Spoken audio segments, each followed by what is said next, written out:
Whoa. I'm running short of words right now, but I cannot afford this because I have to speak. Thank you so much for all the love, for all the warmth. Thank you for accepting me. Thank you very much.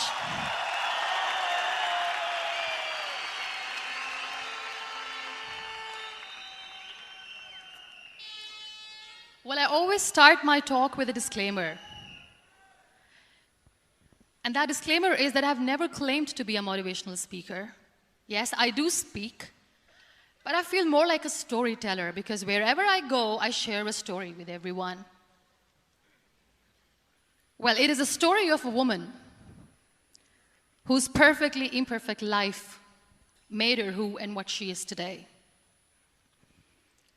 It's the story of a woman who, in pursuit of her dreams and aspirations, made other people realize that if you think that your life is hard and you're giving up on that because you think your life is unfair, think again.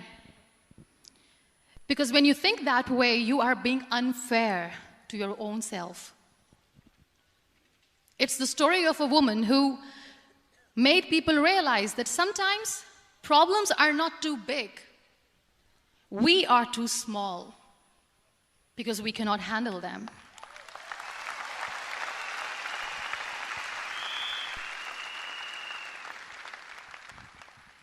It is the story of a woman who with time realized that real happiness doesn't lie in success, money, fame. It lies within. Real happiness lies in gratitude. So I am here, and I'm going to share the story of that woman. That is my story. The story of gratitude.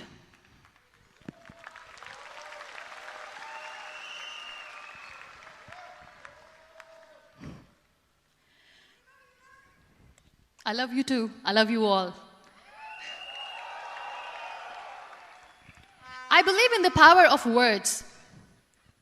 Many people speak before they think. But I know the value of words. The words can make you, break you, they can heal your soul, they can damage you forever. So I always try to use the positive words in my life wherever I go. They call it adversity, I call it opportunity. They call it weakness, I call it strength. They call me disabled, I call myself differently abled. They see my disability. They see my disability, I see my ability. There are some incidents that happen in your life, and those incidents are so strong that they change your DNA. Those incidents or accidents are so strong that they break you physically. They deform your body, but they transform your soul.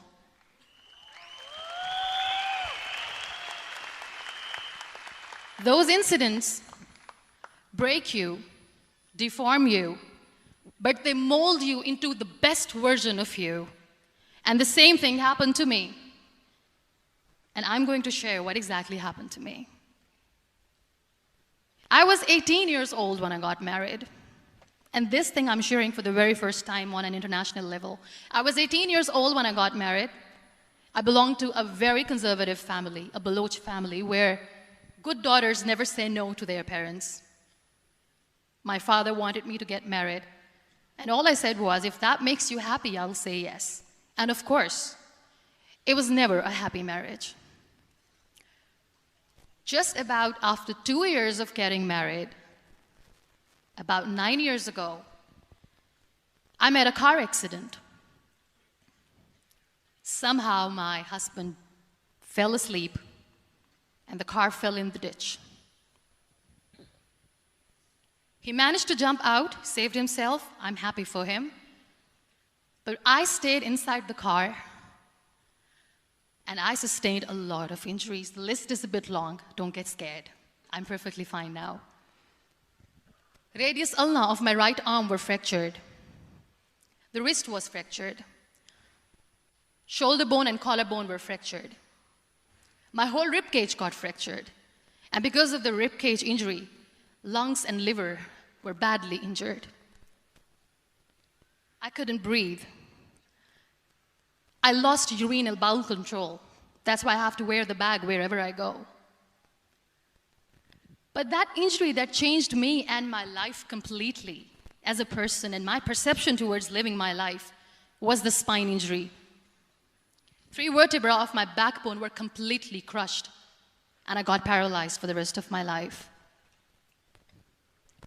So this accident took place in a far-flung area in the outskirts of a very small province, Balochistan, where there was no first aid, no hospital, no ambulance. I was in the middle of nowhere in that toppled car. Many people came to rescue. They gave me CPR. They dragged me out of the car. And while they were dragging me out, I got the complete transection of my spinal cord. And now there was this debate going on. Should we keep it here? She's going to die. Where should we go? There is no ambulance. There was this 4-wheeler Jeep standing in the corner of the street. They said, put her in the back of the Jeep and take her to the hospital, which is 3 hours away from this place. And I still remember that bumpy ride. I was all broken. They threw me at the back of the Jeep and they rushed me to the hospital. That is where I realized that my half body was fractured and half was paralyzed. I finally ended up in a hospital where I stayed for 2.5 months. I underwent multiple surgeries. Doctors have put a lot of titanium in my arm. There's a lot of titanium at my back to fix my back. That's why people in Pakistan call me the Iron Lady of Pakistan.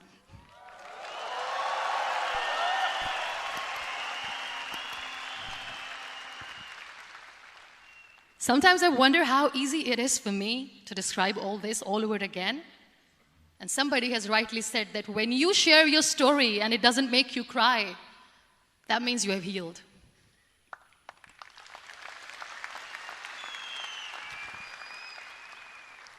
Those 2.5 months in the hospital were dreadful. I will not make up stories just to inspire you. I was at the verge of despair. One day, doctor came to me and he said, well, I heard that you wanted to be an artist, but you ended up being a housewife. I have a bad news for you. You won't be able to paint again because your wrist and your arm are so deformed, you won't be able to hold a pen again. And I stayed quiet. Next day, doctor came to me and said, your spine injury is so bad, you won't be able to walk again. I took a deep breath and I said, it's all right. The next day, doctor came to me and said, because of your spine injury and the fixation that you have in your back, you won't be able to give birth to a child again. That day, I was devastated. I still remember, I asked my mother, why me? And that is where I started to question my existence. Why am I even alive? What's the point of living? I cannot walk, I cannot paint, fine. I cannot be a mother. And we have this thing in our heads, being women, that we are incomplete without having children. I am going to be an incomplete woman for the rest of my life. What's the point? People are scared. They think I will get divorced. What is going to happen to me? Why me? Why am I alive? We all try to chase this tunnel. We all do this because we see light in the end of the tunnel, which keeps us going. My dear friends, in my situation, there was a tunnel that I had to roll on, but there was no light. And that is where I realized that the words have the power to heal the soul. My mother said to me, this too shall pass. God has a greater plan for you. I don't know what it is, but He surely has.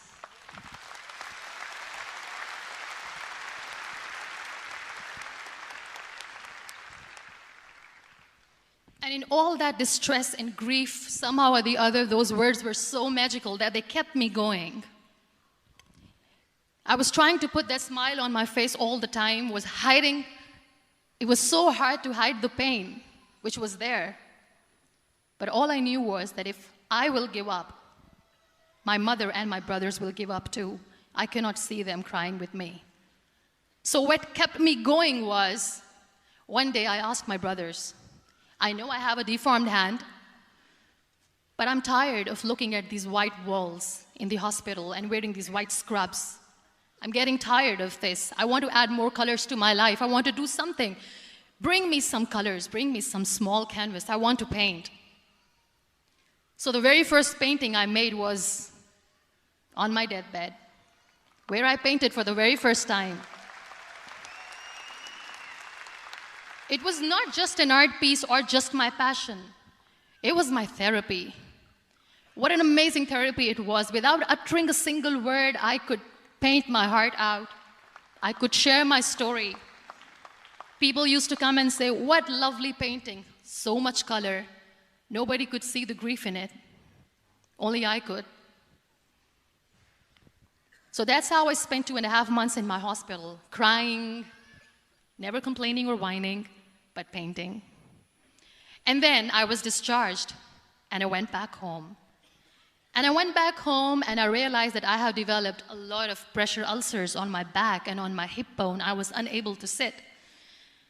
There were a lot of infections in my body, a lot of allergies. So doctors wanted me to lie down on the bed straight for not 6 months, for not 1 year, for 2 years. I was bedridden, confined in that one room, looking outside the window, listening to the birds chirping, and thinking maybe there will be a time when we'll be going out with the family and enjoying the nature. That was the time where I realized how lucky people are, but they don't realize. That is the time where I realized that the day I'm going to sit, I'm going to share this pain with everyone to make them realize how blessed they are, and they don't even consider them lucky.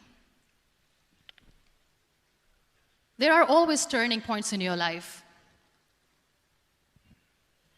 There was a rebirth day that I celebrated. After 2 years and 2.5 months, when I was able to sit on a wheelchair, that was the day when I had the rebirth. I was a completely different person. I still remember the day I sat on the wheelchair for the first time, knowing that I'm never going to leave this, knowing that I won't be able to walk for the rest of my life. I saw myself in the mirror, and I talked to myself. And I still remember what I said. I cannot wait for a miracle to come and make me walk. I cannot sit in the corner of the room crying, cribbing, and begging for mercy because nobody has time. So I have to accept myself the way I am. The sooner, the better. So I applied the lip color for the first time.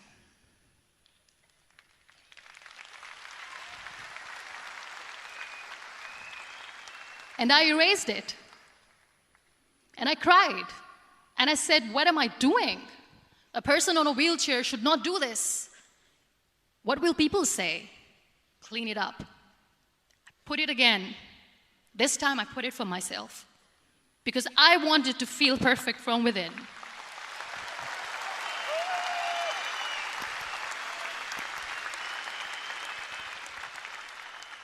And that day I decided that I'm going to live life for myself. I am not going to be that perfect person for someone. I am just going to take this moment and I will make it perfect for myself. And you know how it all began? That day I decided that I'm going to fight my fears. We all have fears. Fear of unknown, fear of known, fear of losing people, fear of losing health, money. We want to excel in career, we want to become famous, we want to get money. We are scared all the time. So I wrote down one by one all those fears, and I decided that I'm going to overcome these fears one at a time. You know what was my biggest fear?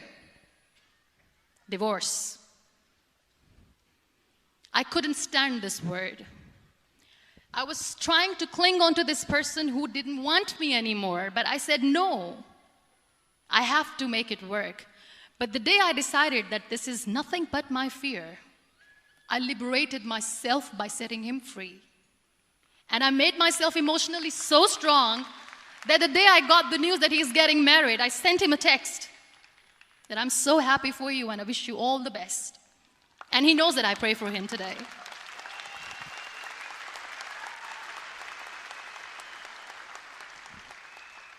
My biggest fear, number 2, was I won't be able to be a mother again. And that was quite devastating for me. But then I realized there are so many children in the world, all they want is acceptance. So there is no point of crying, just go and adopt one. And that's what I did.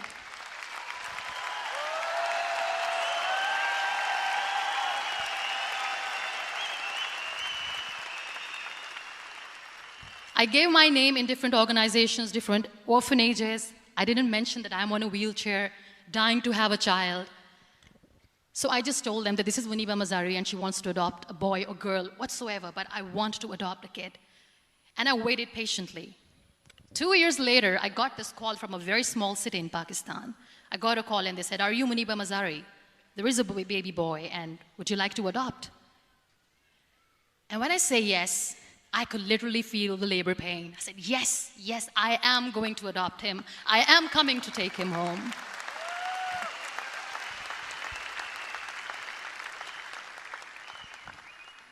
And when I reached there, the man was sitting and he was looking at me from head to toe. And in back of my head, I kept thinking that, oh my God, he's going to say she's on the wheelchair, she doesn't deserve it. How is she going to take care of him? And I looked at him and I said, do not judge me because I'm on the wheelchair. But you know what he said? He said, I know you will be the best mother of this child. You both are lucky to have each other.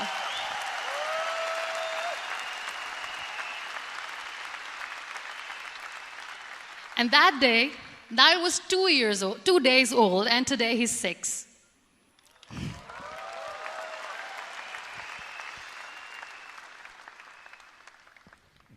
You'll be surprised to know another bigger fear that I had in me. It was facing people. I used to hide myself from people. When I was on bed for 2 years, I used to keep the door closed. I used to pretend that I'm not going to meet anyone, tell them that I'm sleeping. You know why? Because I couldn't stand that sympathy that they had for me. They used to treat me like a patient. When I used to smile, they used to look at me and say that, you're smiling, are you okay? I was tired of this question being asked, are you sick? Well, a lady yesterday at the airport asked me, are you sick? And I said, well, besides the spinal cord injury, I'm fine, I guess.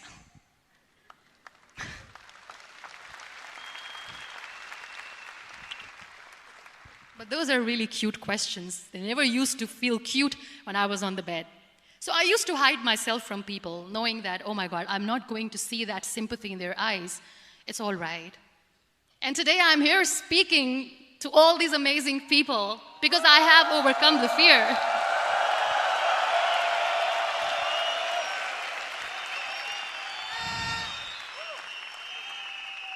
You know, when you end up being on the wheelchair, what's the most painful thing? That's another fear that people on the wheelchair or the people who are differently abled have in their hearts, but they never share. I'll share that with you. The lack of acceptance. People think that they will not be accepted by the people because we, in the world of perfect people, are imperfects. So I decided that instead of starting an NGO for disability awareness, which I know will not help anyone, I started to appear more in public. I started to paint. I always wanted to. I have done a lot of exhibitions. I'm Pakistan's first wheelchair-bound artist. I have done a lot of modeling campaigns, different campaigns for brands like Tony and Guy.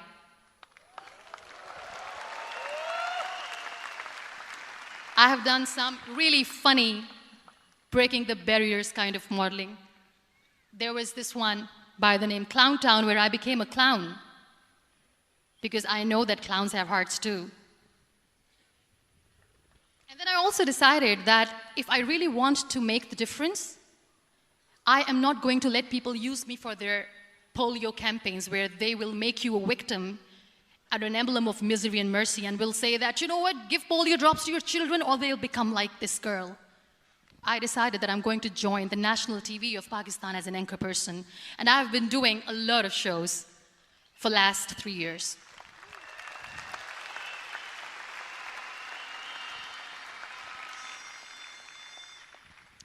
So when you accept yourself the way you are, the world recognizes you. It all starts from within. Thank you. I became the National Goodwill Ambassador for UN Women Pakistan, and now I speak for the rights of women, children. We talk about inclusion, diversity, gender equality, which is a must. I was featured in BBC 100 Women for 2015. I'm one of the Forbes 30 under 30 for 2016. And it all didn't happen alone. You all are thriving in your careers. You have bigger dreams and aspirations in life. Always remember one thing. On the road to success, there is always we, not me. Do not think that you alone can achieve things. No. There is always another person who is standing behind you, maybe not coming on the forefront, but behind you, praying for you and supporting you. Never lose that person. Never.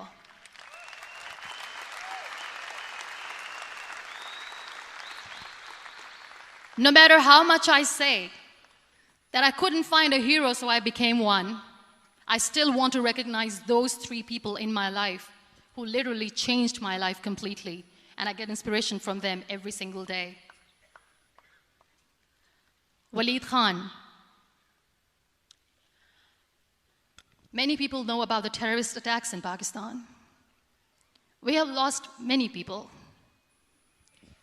And I'm sharing this with a very heavy heart because we actually have lost a lot of people in this huge turmoil of terrorism. These people are barbarians. They do not see people.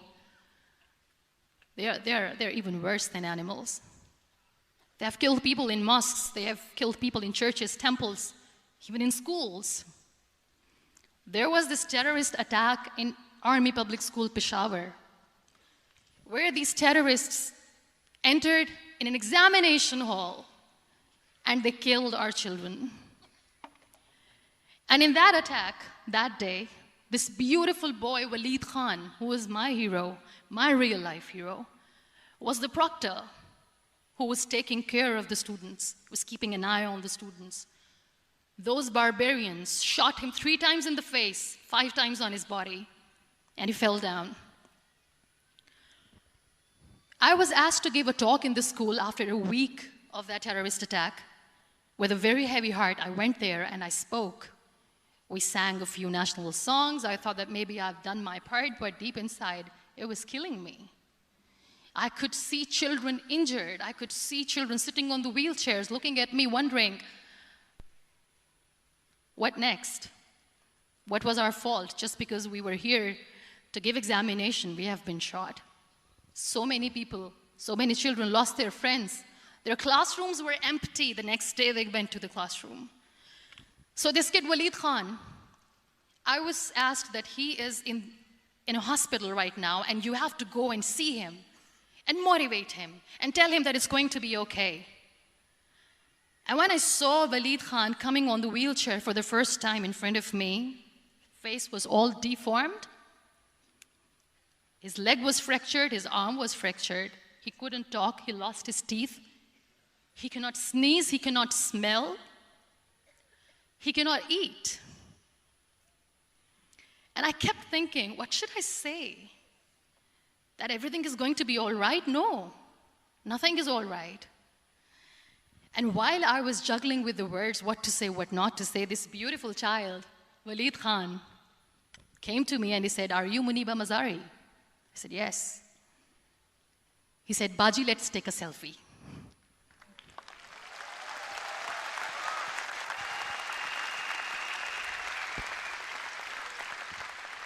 And with that beautiful, toothless smile of Waleed Khan, we took that beautiful selfie that I still have with me.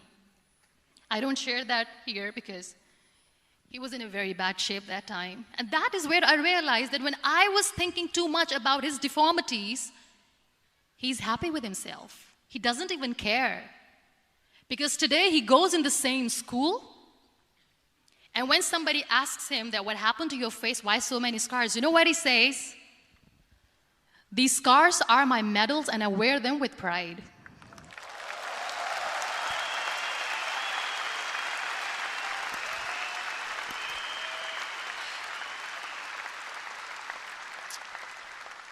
And how beautifully he says the terrorists wanted me not to study. I am going to study. I will become a doctor one day. And this is my way of taking revenge from those terrorists. Another real-life hero, of course, my son. His name is Nile, N-I-L-E, River Nile. I learned so much from this kid. The first and foremost thing is patience. How to be patient when you know that your mother cannot walk, when you know that your mother is different from the other women, when you know that your mother cannot go out and play with you, how to stay calm. He loves football. And when we got the very first football, he was 4 years old. He was super excited. I still remember he came in the room and he said, "Mom, let's play football." And he kept the ball in my feet. And he said, "Let's kick it." And that day I felt disabled. I said, "I cannot kick the ball." And I was down with the same face. He looked at me and he said, "Well, that's all right. Your legs are not working, but your hands do. Let's play catch the ball."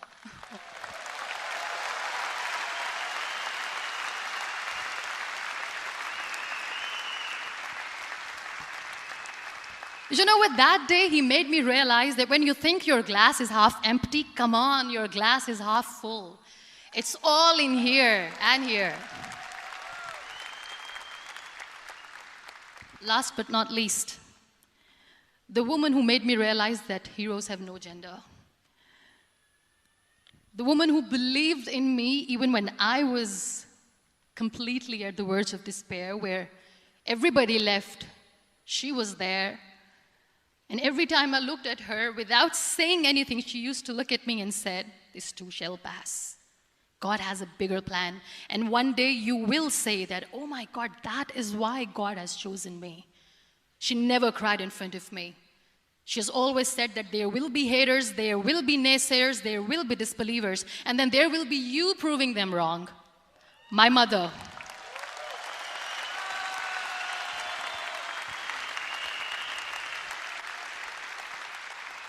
Whatever I am today, I'm nothing without her.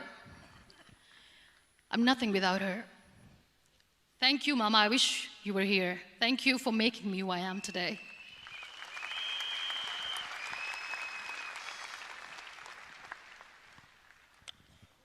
You know what? We human beings have a problem. Out of many problems, there is one more, and this is a self-created one. We always expect ease from life. We have this amazing fantasy about life. This is how things should work. This is my plan. It should go as per my plan. If that doesn't happen, we give up. So my dear friends, let me tell you one thing. I never wanted to be on the wheelchair. Never thought of being on the wheelchair. I was always aspiring to do bigger things, but had no idea that for that I have to pay the price to be where I am today. It's a very heavy price. This life is a test and a trial, and tests are trials are never supposed to be easy. So when you're expecting ease from life, and life gives you lemons, then you make the lemonade, and then do not blame life for that, because you were expecting ease from a trial. Trials make you a stronger, better person. Life is a trial, and with time you realize that.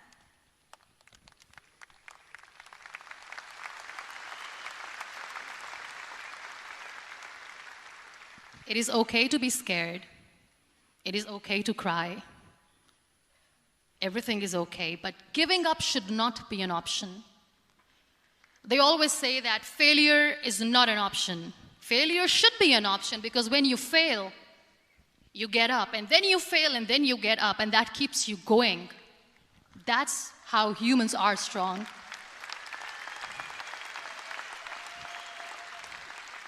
Failure is an option, should be an option, but giving up is not. Never. We have this thing in minds. We call it perfection. We want everything perfect. We want ourselves to be perfect. There is this image in our head about everything. Perfect life, perfect relationships, perfect career, perfect amount of money that we need to earn no matter what. Nothing is perfect in this world. We all are perfectly imperfect, and that is perfectly all right. That's all right. We were sent here not to become the perfect people. Those people who tell you how to look perfect, even those people are imperfect. Trying to fight this fear of looking imperfect. I used to be perfect. I still remember. I got this compliment years ago when I used to walk. Oh my God, look at you. You're fair, you're tall, you're perfect.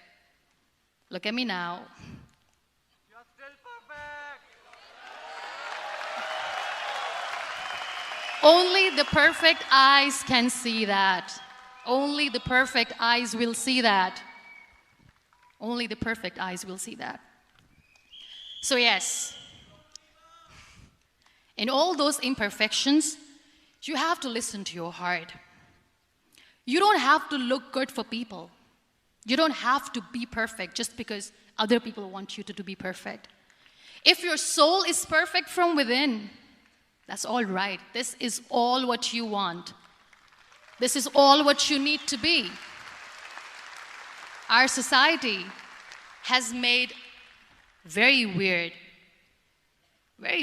kind of norms to look perfect and great. For men, it's different. For women, it's different.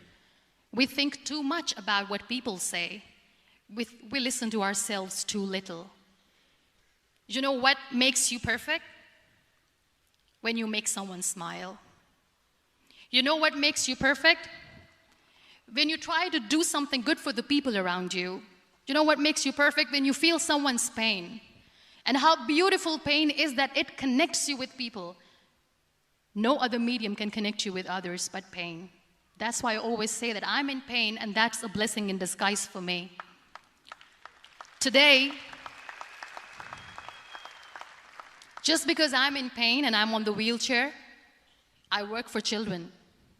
Being the head of CSR for a company, we conduct medical camps in far-flung areas of Pakistan where so many kids die because they don't have medical facilities.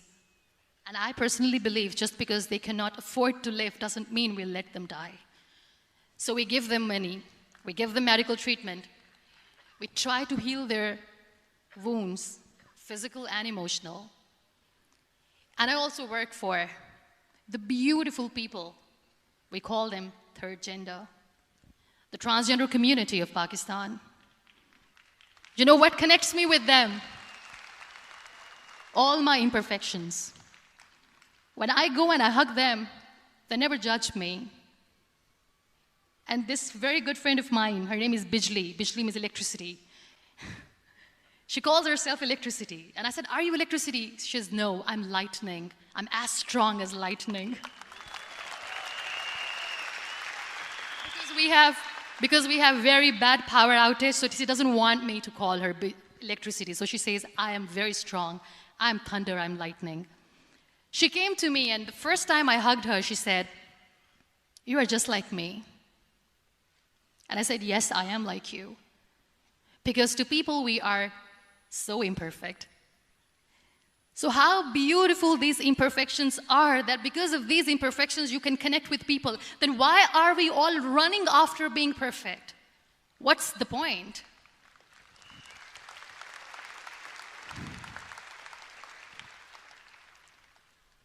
Every time I go in public, I always smile. There's always a big toothy smile on my face, and people ask me, don't you get tired of smiling all the time? What's the secret? I always say one thing, that I have stopped worrying about the things that I have lost, the people that I have lost. Things and people who were meant to be with me are with me. And sometimes, somebody's absence makes you a better person. Cherish their absence. It's always a blessing in disguise. I always say that people are so lucky they don't even realize. You must be thinking, okay, you're lucky in what sense? Well, the breath that you just took was a blessing. Embrace it.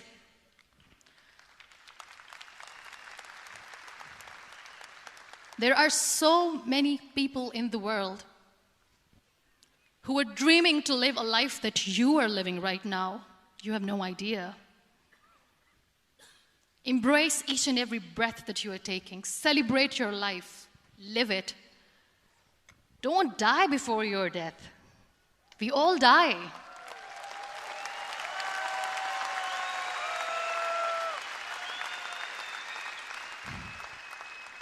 We live this one routine of a day for 75 years and we call it life. No, that's not life. If you're still thinking why you have been sent here, if you're still juggling with the concept of why you are here, you haven't lived yet. You work hard, you make money, you do it for yourself. That's not life. You go out, you seek for people who need your help, you make their lives better. You become that sponge which can absorb all the negativity, and you become that person who can emit beautiful, positive vibes. And when you realize that you have changed someone's life, and because of you, this person didn't give up, that is the day when you live. Always.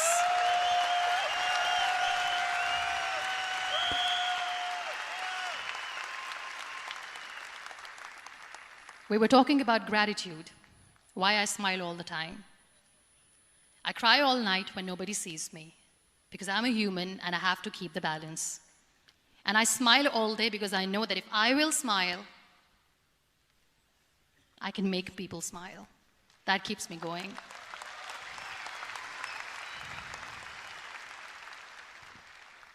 Be grateful for what you have, and you will always, always end up having more. But if you'll cry and if you'll crib for the little things that you don't have or the things that you have lost, you will never ever have enough. Sometimes we are too busy thinking about the things that we don't have that we forget to cherish the blessings that we have.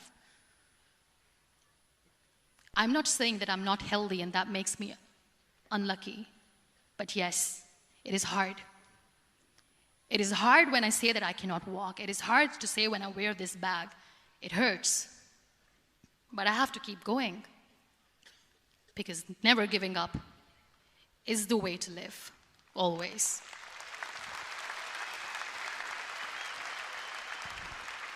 So I'll end my talk on a very short note. Live your life fully. Accept yourself the way you are. Be kind to yourself. Be kind to yourself. I'll repeat, be kind to yourself, and only then you can be kind to others. Love yourself and spread that love. Life will be hard. There will be turmoils, there will be trials, but that will only make you stronger. Never give up. The real happiness doesn't lie in money or success or fame. I have this all, I never wanted this. Real happiness lies in gratitude. So be grateful, be alive, and live every moment. Thank you so much, everyone. Thank you.